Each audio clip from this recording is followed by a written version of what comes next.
Hello everyone, welcome to my channel. I am Paniksha Bhardwaj. तो आज के लेक्चर में हम क्लास 9th की एसएसटी के ज्योग्राफी का chapter number 7 that is geography of Jammu and Kashmir and Ladakh.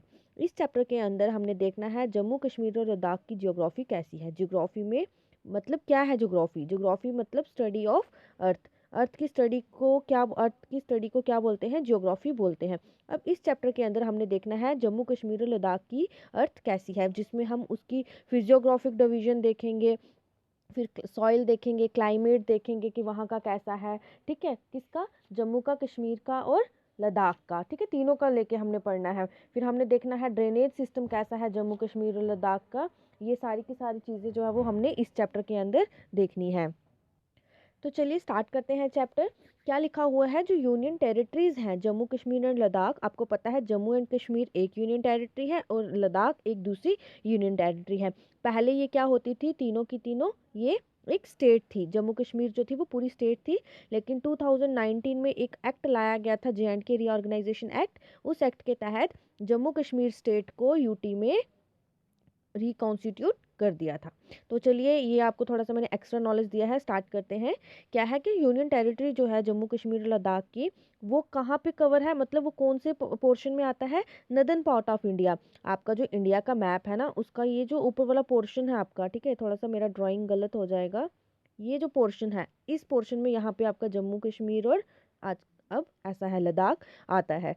ठीक है, तभी इसको बोला गया है कि जम्मू कश्मीर और लद्दाख जो यूनियन टेरिटरी है वो नदर्न पार्ट है इंडिया का। आगे क्या बोला जा रहा है? ये जो दो यूनियन टेरिटरीज हैं, यानी कि ये जो दोनों यूनियन टेरिटरीज हैं, इसके सराउंड में इसकी नेबरिंग कंट्रीज कौन कौन सी आ जाती है? चाइना जो कि ईस्ट में है, अफगानिस्तान जो कि नॉर्थ में है, पाकिस्तान जो कि वेस्ट में है। ये इसकी नेबरिंग कंट्रीज हैं। और जो स्टेट्स हैं पंजाब की, हिमाचल प्रदेश की, वो इसके सदर्न बॉर्डर जो है वो यूनियन टेरिटरीज के साथ क्या करते हैं? शेयर करते हैं। ठीक है, आपने इंडिया का मैप तो देखा ही हुआ है। ये इस तरह से है ना कुछ। थोड़ा सा मैं यहाँ पे बनाने की कोशिश कर रही हूँ। ठीक है, ये ऐसे है कुछ।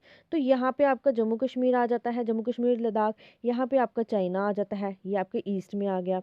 यहाँ ऊपर साथ में ही अफगानिस्तान आ जाता है, वो नॉर्थ में आ गया। यहाँ पे पाकिस्तान आ जाता है, तो ये आपके किस में आ जाता है? वेस्ट में। फिर उसके बाद क्या है? यहाँ नीचे ही साथ में पंजाब और हिमाचल प्रदेश आ जाता है। तो ये बोला गया है नॉर्थ में जम्मू कश्मीर है और इसके JNK के साउथ में जो पंजाब और हिमाचल के साथ ये भी अपना बॉर्डर शेयर करता है। आई होप आपको मैंने अच्छे से यहाँ समझाने की कोशिश की है। तो यही यहाँ पे इंट्रोडक्शन में बताया है।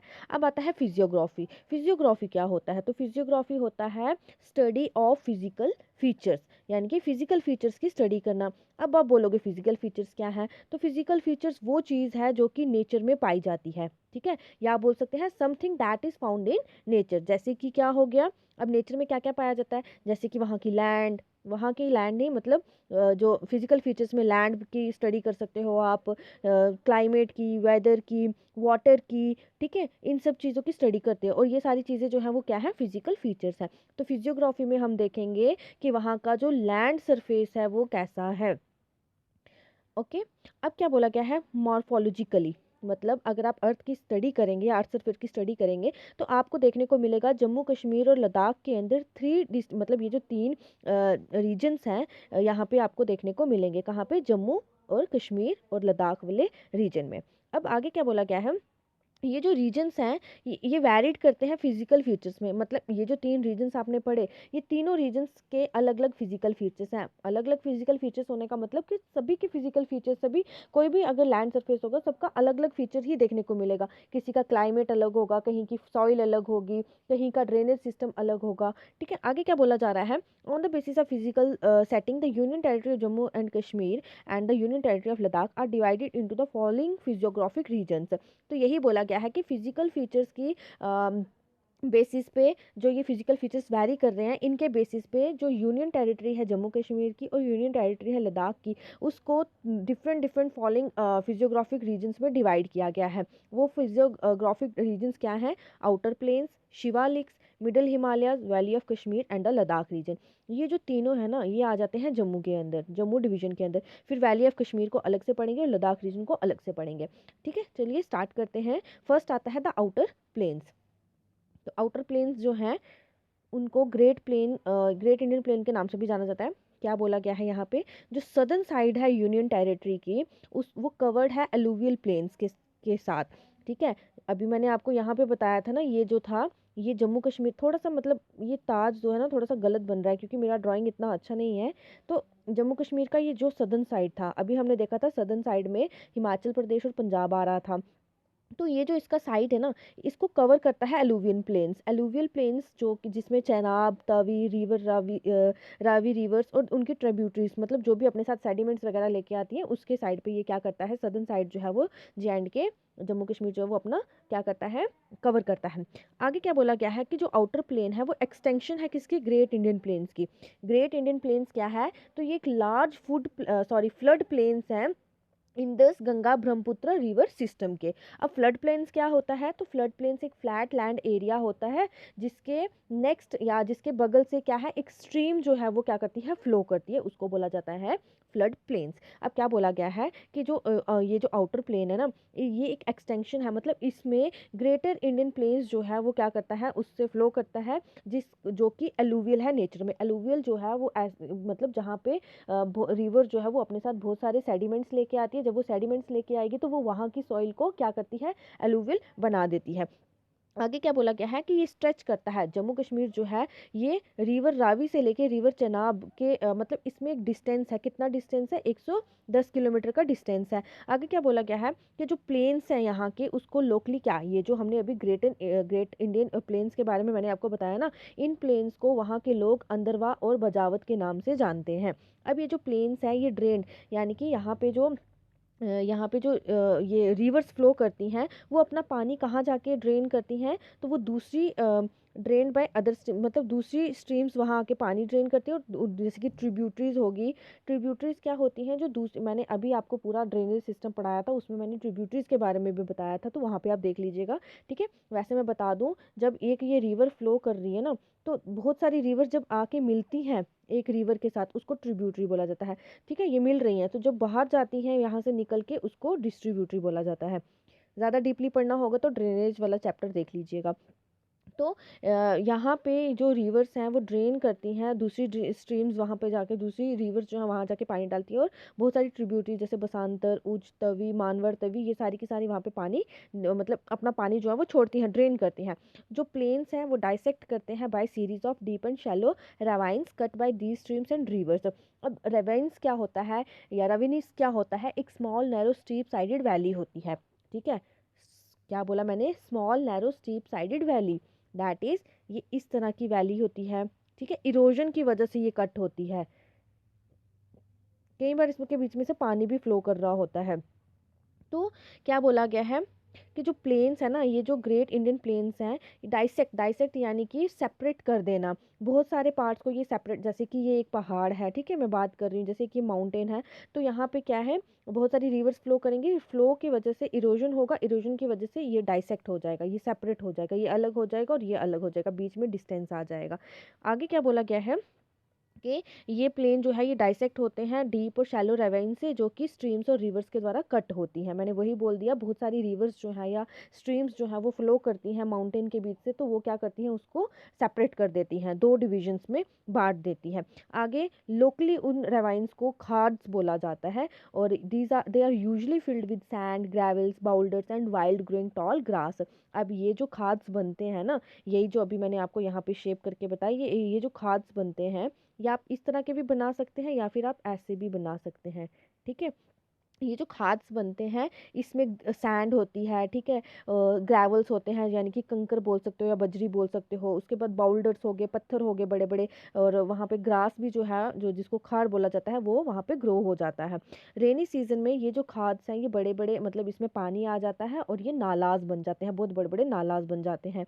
अब यहाँ पे जो प्रोडक्टिव क्रॉप लैंड्स हैं इस रीजन के अंदर, जहाँ पे ये आपके आउटर प्लेन्स देखने को मिलते हैं या ग्रेट इंडियन प्लेन्स देखने को मिलते हैं, तो यहाँ पे जो प्रोडक्टिव क्रॉप लैंड्स हैं इस रीजन के अंदर, वो कहाँ कहाँ पे हैं, कठुआ में, अखनूर में, यहाँ पे बहुत ज़्यादा प्रोडक्शन होती है, हीरानगर, बिश्ना, RS पुरा और दमाना। ये मैंने अभी आपको पहले बोला, ये अभी हम जो पहले 3 हिमालयाज़ के बारे में पढ़ेंगे, जिसको आउटर प्लेन्स, शिवालिक्स और मिडिल हिमालयाज़ बोला जाता है, ये तीनों के तीन जम्मू रीजन में देखने को मिलेंगे।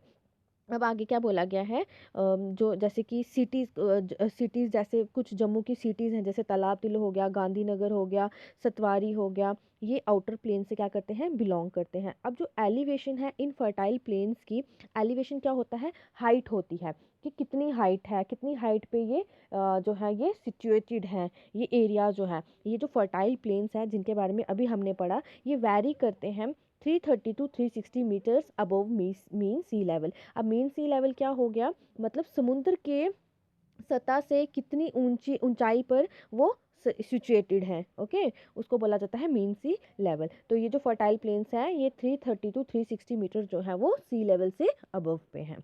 आई होप आपको ये आउटर प्लेन समझ में आया होगा। नेक्स्ट जो है वो है शिवालिक्स। अब शिवालिक्स क्या है, तो शिवालिक्स जो है towards north of the outer plains lie the youngest mountains of the subcontinent called Shivalik hills. अब आउटर प्लेन्स के नॉर्थ में बहुत यंगेस्ट माउंटेन्स जो हैं वो कॉन्टिनेंट के अंदर क्या है, लाई करते हैं, जिनको शिवालिक हिल्स बोला जाता है। These mountains are 20 to 50 kilometre wide. अब ये जो शिवालिक माउंटेन्स है ना, ये 20 से 25 किलोमीटर चौड़े हैं और 600 से 1220 मीटर जो है ये सी लेवल से अबव पे है। इनकी हाइट जो है वो 600 से 1220 की हाइट पे है। आगे क्या बोला जा रहा है, नॉर्थ में शिवालिक हिल्स जो है वो लाई करते हैं, शिवालिक मतलब शिवालिक हिल्स के नॉर्थ में लाई करती है लॉन्गिट्यूडनल वैलीज, जिनको डून्स बोला जाता है। अब लॉन्गिट्यूडनल वैलीज क्या होती हैं, तो लॉन्गिट्यूडनल वैलीज ऐसी वैलीज होती हैं जो दो पैरेलल माउंटेन्स के बीच में पाई जाती हैं, मतलब यहाँ पे भी माउंटेन्स है, यहाँ पे भी माउंटेन्स है, तो यहाँ पे बीच में पाई जाएंगी। अब देखिए यहाँ पे भी आपको पिक्चर के थ्रू बताने की कोशिश की है, ये भी माउंटेन्स है, ये भी माउंटेन्स है, तो इन दोनों के बीच में जो वैली आ जाएगी उसको शिवालिक वैली बोला जाता है या शिवालिक हिल बोला जाता है। इनकी हाइट कितनी बताई, 600 से 1220 metres above the mean sea level, and ये कितने चौड़े हैं, 20 से 50 किलोमीटर वाइड है। आगे क्या आता है आपके पास, यहीं पे बताया हुआ है कि जो इम्पोर्टेंट वंस हैं, यानी कि शिवालिक हिल्स में कौन कौन से गांव आ जाते हैं या रीजन आ जाते हैं, तो वो है बसोली, रामकोट, डांसल, उधमपुर और सुंदरबनी। ठीक है, बसोली, रामकोट, डांसल, उधमपुर ये जम्मू रीजन में है, और राजौरी जो है ये सुंदरबनी जो है ये राजौरी रीजन में आ जाता है। अब आता है आपका मिडिल हिमालयाज, तो इनको पीर पंजाल रेंज के नाम से भी जाना जाता है। ठीक है, अब जैसे आपका ये वाला पोर्शन हो गया आपका राजौरी वाला, ये भी पीर पंजाल, आप यहाँ से आगे थोड़ा सा चला जाए तो यहाँ पे आपको पीर पंजाल रेंजेस देखने को मिलेंगी। तो पीर पंजाल जो है वो रिप्रेजेंट करता है मिडिल हिमालयाज को, varies in elevation from 1800 to 3600 metres. तो क्या बोला जा रहा है कि जो पीर पंजाल जो रीजन है ना, या जो पीर पंजाल है वो किसको रिप्रेजेंट करता है, वो मिडिल हिमालयस को रिप्रेजेंट करता है, जो कितनी हाइट पे है, 1800 से लेके 3600 मीटर की हाइट पे है। It is characterised by deep cut valleys and gorges. अब गॉर्ड्स क्या होते हैं, यहाँ पे बहुत ही डीप कट वैलीज हैं, मतलब बहुत डीपली आपको वैलीज देखने को मिलेंगी, और गॉर्ड्स क्या होंगे, ये भी नैरो वैलीज होती हैं जो हिल्स और माउंटेन्स के बीच में देखने को मिलेंगी। अब मिडिल हिमालय जो है इनको पहाड़ के नाम से भी जाना जाता है, पहाड़ यानी कि माउंटेन। जम्मू डिवीजन की अगर आप बात करेंगे तो जम्मू डिवीजन में हिमालयाज को पहाड़ बोले जाते हैं। ठीक है, आगे क्या बोला जा रहा है, sprawls between the Ravi in the east and the Poonch in the west. तो यहाँ पे बोलना क्या चाहते हैं कि जो मिडिल हिमालयाज है ना उनको पहाड़ के नाम से जाना जाता है, पहाड़ that is mountain. Jammu division की अगर आप बात करेंगे तो वहाँ पे पहाड़ बोला जाता है। जो क्या है, अगर आप ईस्ट में देखेंगे तो वहाँ पे आपको रावी रिवर देखने को मिलेगी, अगर आप वेस्ट में देखेंगे तो वहाँ पे आपको पुंछ रीजन देखने को मिलेगा। ठीक है, आगे क्या बोला जा रहा है, जो मिडिल हिमालयस है ना इनकी विड्थ कितनी है, 10 to 16 किलोमीटर्स। अगर आप ईस्ट और वेस्ट ओरिएंटेशन से देखेंगे तो इसकी विड्थ आपको 10 से 60 किलोमीटर दिखाई देगी। आगे क्या बोला जा रहा है, जो सेक्रेड केव है, जो पवित्र गुफा है किसकी, श्री माता वैष्णो देवी की, वो कहाँ पे सिचुएटेड है, त्रिकुटा माउंटेन के स्लोप पे। त्रिकुटा माउंटेन्स के स्लोप पे जो है वो आपकी श्री माता वैष्णो देवी श्राइन जो है वो लोकेटेड है, और ये जो है ये त्रिकुटा माउंटेन जो है ये मिडिल हिमालयाज में ही आते हैं। ठीक है, याद रखिएगा, ये आपको 1 मार्क क्वेश्चन पूछा जा सकता है कि जो आपकी श्राइन है या आपका जो श्री माता वैष्णो देवी जो गुफा है, पवित्र गुफा है, वो कहाँ पे सिचुएटेड है, तो आ जाएगा त्रिकुटा माउंटेन जो कि मिडिल हिमालयाज में आते हैं। आगे क्या बोला जा रहा है, जम्मू श्रीनगर का जो नेशनल हाईवे है उसको भी कार्व्ड आउट, मतलब निकाला गया है, कहाँ से, मिडिल हिमालय से ही निकाला गया है, जो इस which crosses this route system at Patnitop at an altitude of about 1950 metres. ठीक है, कहने का क्या मतलब है यहाँ पे कि जो जम्मू श्रीनगर का नेशनल हाईवे है उसको भी कार्व्ड आउट किया गया है मिडिल हिमालयस के थ्रू, जो क्रॉस करता है रूट सिस्टम, कौन सा, पत्नीटॉप का रूट सिस्टम क्रॉस करता है, कितनी एल्टीट्यूड पे, 1950 मीटर्स के एल्टीट्यूड पे, हाइट पे। ठीक है, आई होप आपको यहाँ तक क्लियर हुआ होगा। अब आ जाता है वैली ऑफ कश्मीर। तो वैली ऑफ कश्मीर क्या है बताया हुआ है, जो ब्यूटीफुल वैली है कश्मीर की, वैली होता क्या, घाटी बोल सकते हैं इसको। ठीक है, जो ब्यूटीफुल वैली है कश्मीर की, वो north western folds of Himalayas is incomposed by greater Himalayas in the north and middle Himalayas in the south. क्या बोला गया है कि जो कश्मीर है वो नदर्न वेस्टर्न फोल्ड्स जो है हिमालयाज के, अभी हमने हिमालयाज का पढ़ा था कि हिमालयाज को जो हिमालयाज वाला पोर्शन है ना, जहाँ पे हिमालयाज है उसके नॉर्थ वेस्ट साइड पे आपको कश्मीर देखने को मिलेगा, और यहाँ पे ग्रेटर हिमालयस इसके नॉर्थ में है और मिडल हिमालयस साउथ में है। ठीक है, जैसे मैं अगर आपकी बात करूँ, ये पहाड़ है, ठीक है, इसके कहाँ पे, नॉर्थ वेस्टर्न, ये वाला जो पोर्शन आ जाएगा ना, यहाँ पे आपको कश्मीर देखने को मिलेगा। ठीक है, उसके बाद क्या बोला गया है, इसके नॉर्थ में, यहाँ पे टॉप पे नॉर्थ पे क्या होगा, ग्रेटर हिमालयाज है, और इसके साउथ पे क्या है, मिडिल हिमालयस। ये मैं इंडिया का मैप नहीं बता रही, मैं आपको कश्मीर मतलब JNK के मैप पे बता रही हूँ। आगे क्या बोला जा रहा है, जो विड्थ वैली की है वो कितनी है, 40 to 60 किलोमीटर है, और इसकी लेंथ जो है approximately 130 to 140 kilometre, varying an elevation of 1500 metre above the mean sea level. मतलब चौड़े अगर हम बात करें, 40 to 60 किलोमीटर चौड़े हैं ये पहाड़। ठीक है, ये वैली, उसके बाद 130 से 140 किलोमीटर की इसकी क्या है, लेंथ है। और अगर आप एलिवेशन हाइट की बात करेंगे तो कितना ज़्यादा ऊंचा है ये, कितनी ऊंचाई पे है ये वैली, 1500 से 1800 मीटर की ऊंचाई पे है। अब वैली जो है कश्मीर की वो भी डिफरेंट फिजियोग्राफिक डिवीजन में डिवाइड है। यहाँ पे आपको 3 तरह की फिजियोग्राफिक डिवीजन देखने को मिलेगी, फीचर्स देखने को मिलेंगे, लैंड फीचर्स, वैली फ्लोर, कारावास, साइड वैलीज। अब ये क्या है, इनको हम देखते हैं। पहला आ जाता है द वैली फ्लोर, ये इस तरह से कुछ दिखता है। क्या बोला गया है वैली फ्लोर के बारे में, तो जो फ्लड प्लेन्स है, मैं आपको पहले ही बता चुकी हूँ, फ्लड प्लेन्स क्या हैं, फ्लड प्लेन्स होते हैं फ्लैट लैंड एरिया जिसके पास से एक स्ट्रीम जो है वो गुजरती है या बहती है। तो यहाँ पे क्या बोला गया है, फ्लड प्लेन जो है Jhelum sprawls from Khanabal in the south east up to the district Baramulla in the north west. मतलब कि ये जो मतलब वैली फ्लोर है, ये जो फिजिकल फीचर है कश्मीर का, यहाँ पे झेलम रिवर जो है वो स्प्रेड है, कहाँ से, झेलम रिवर कहाँ से कहाँ तक स्प्रेड है, खानाबल जो कि साउथ ईस्ट में आ जाता है आपके, और डिस्ट्रिक्ट बारामूला जो है वो नॉर्थ वेस्ट में आ जाता है। यानी कि झेलम रिवर जो है वो खानाबल से लेके डिस्ट्रिक्ट बारामूला तक जो है वो क्या है, स्प्रेड है, बहुत फर्टाइल है। यहाँ पे एग्रीकल्चर जो है, एग्रीकल्चर ट्रैक्ट, यानी कि एग्रीकल्चर ट्रैक्ट का मतलब क्या होता है, ट्रैक्ट का मतलब होता है एक एरिया लैंड का जो कि बहुत ज़्यादा बड़ा होता है। तो क्या बोला गया है, it is fertile agriculture tract of immense importance and is considered as the food bowl of the valley. मतलब यहाँ पे ये है कि इसको, इस फर्टाइल एग्रीकल्चर ट्रैक्ट को, ये जो अभी हमने कौन सा रीजन पढ़ा, आपका अभी हमने पढ़ा ये वैली फ्लोर, यानी कि झेलम रिवर जो कि स्प्रेड है खानाबल से लेके बारामूला तक, ये जितना भी रीजन है ये पूरा का पूरा फर्टाइल है, और इसको food bowl of the valley के नाम से भी जाना जाता है। क्यों फूड बाउल ऑफ वैली के नाम से जाना जाता है, बिकॉज यहाँ पे different quality of food crops जो है वो ग्रोन की जाती हैं, इसलिए इसको फूड बाउल ऑफ वैली भी बोला जाता है। ये भी आपको 1 मार्क क्वेश्चन पूछा जा सकता है कि फूड बाउल क्यों बोला गया है। एक तो इसका कारण ये है कि ये बहुत ही फर्टाइल एग्रीकल्चर लैंड जहाँ यहाँ पे देखने को मिलती है। दूसरा, यहाँ पे different varieties of crops, food crops जो है वो ग्रोन किए जाते हैं।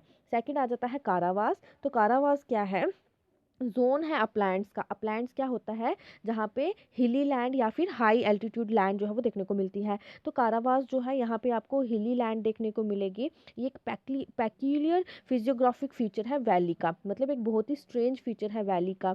कारावास जो है ये फ्लैट टॉप टेरेस होता है, लाइक फीचर होता है, जिसके दोनों साइड पे झेलम फ्लड प्लेन देखने को मिलेगा। और ये कहाँ पे डेवलप्ड है, southern section of the valley. मतलब क्या है, कारावास जो है ना, ये फ्लैट टॉप टेरेस होते हैं जिसके साइड्स पे जिसके दोनों साइड्स पे, मतलब इधर से भी झेलम फ्लड प्लेन देखने को मिलेगा। और यहाँ पे ये जो कारावाज है ये साउदर्न सेक्शन वैली जो है ना, जो कश्मीर है उसके साउथ में ये आपको देखने को मिलेगा, नीचे टॉप में, नीचे सॉरी बॉटम में। ओके, आगे क्या है, साइड वैलीज। तो साइड वैलीज क्या है, जैसे कि सिंध हो गया, नारंग हो गया, लीदर हो गया, दक्षम हो गया, ये इंपॉर्टेंट टूरिस्ट अट्रैक्शन और लाइफ स्टॉक रियरिंग सेंटर्स हैं। टूरिस्ट अट्रैक्शन यानी कि यहाँ पे लोग आते हैं इन जगहों को देखने के लिए। और यहाँ पे लाइव स्टॉक, बहुत सारे कैटल्स की जो होते हैं पशु हो गए, उनकी क्या की जाती है, रियरिंग की जाती है। जो किशन गंगा वैली है गुरेज में, वो एक फेमस साइट है इस वैली, या मतलब कश्मीर रीजन की एक फेमस साइड वैली है। बहुत ही प्यारी सुंदर वैली है। कहाँ पे, कौन सी, किशन गंगा वैली। ठीक है, अब यहाँ पे कुछ इंपॉर्टेंट पॉइंट्स है वो मैं आपको बता दूँ। यहाँ पे देखिए लिखा हुआ था डू यू नो वाले पोर्शन में, अगर आप देखेंगे तो यहाँ पे देखिए, यहाँ पे क्या बताया था, the union territory of Jammu Kashmir and the union territory of Ladakh were created on 9 August 2019। मैंने आपको पहले ही बताया था, Jammu and Kashmir reorganisation act लाया गया था 5 अगस्त को, इसके ऊपर डिबेट्स चला था, लॉ एक एक्ट पास किया गया था, उसको इम्प्लीमेंट कर दिया गया था 9 अगस्त 2019 में। ठीक है, जब आपकी स्टेट को यूनियन टेरिटरी में बदल दिया था। आगे यहाँ पे भी डू यू नो वाला पोर्शन बताया हुआ है कि आउटर प्लेन्स जो है ना, जो हमने सबसे पहला पार्ट पढ़ा, वो बहुत ही ज़्यादा फर्टाइल होता है। क्यों फर्टाइल होता है, मैंने बताया था आपको, वहाँ पे बहुत सारी रिवर्स फ्लो करती हैं, Ganga, Indus, Brahmaputra river system का जो फ्लो है वहाँ देखने को मिलता है। उसी वजह से जो वो वहाँ से पानी आता है, वो पानी अपने साथ, बहुत रिवर फ्लो करती है, वो अपने साथ बहुत सारे सेडिमेंट्स लेके आती है। सेडिमेंट्स लाने की वजह से वहाँ की जो सॉइल है वो बहुत फर्टाइल है।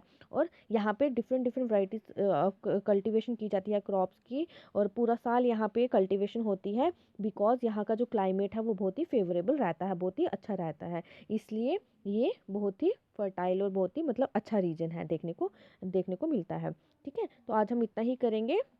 इसका लद्दाख रीजन जो है या बाकी का जो पोर्शन है वो हम नेक्स्ट वीडियो में करेंगे। यहाँ तक बच्चे आपको कोई डाउट है या किसी को कुछ पूछना है तो वो मुझे पूछ सकता है। ठीक है, वीडियो अच्छा लगा हो तो लाइक करिएगा, शेयर करिएगा एंड चैनल को सब्सक्राइब करना ना भूलिएगा। Thank you and have a wonderful day.